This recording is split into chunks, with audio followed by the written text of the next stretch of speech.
मुख्यमंत्री डॉक्टर मोहन यादव ने मंडला रवाना होने से पहले मीडिया से चर्चा की, जिसमें उन्होंने बताया कि आज लाडली बहना योजना की 23वीं किश्त की जाएगी।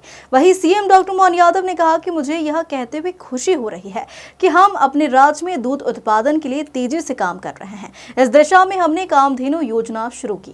मुझे इस बात की प्रसन्नता है कि आज हमारी बहनों के खाते में पैसे डालने के लिए मैं मंडला जा रहा हूँ। मंडला हमारा आदिवासी अंचल का बहुत सुंदर जिला है, जहाँ न केवल कान्हा का राष्ट्रीय उद्यान है, बल्कि अलग अलग प्रकार से मध्य प्रदेश की बेहतरी के लिए हमारी सरकार जो काम कर रही है, उसमें प्रत्येक जिले की बेहतरी के लिए काम कर रहे हैं। वहाँ सामूहिक विवाह भी है।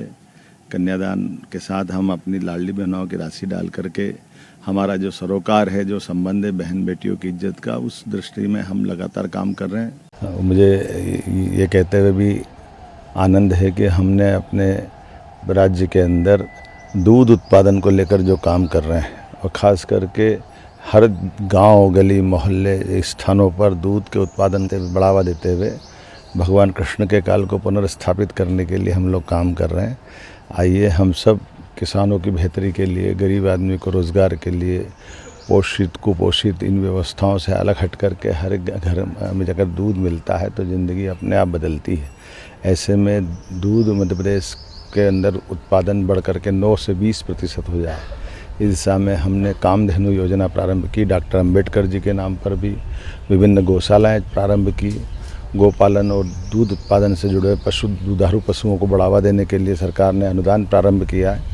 हम सब प्रयास कर रहे हैं कि हमारे राज्य की बेहतर से बेहतर आर्थिक स्थिति कैसे बने, उसी सिलसिले में हम लगातार काम कर रहे हैं।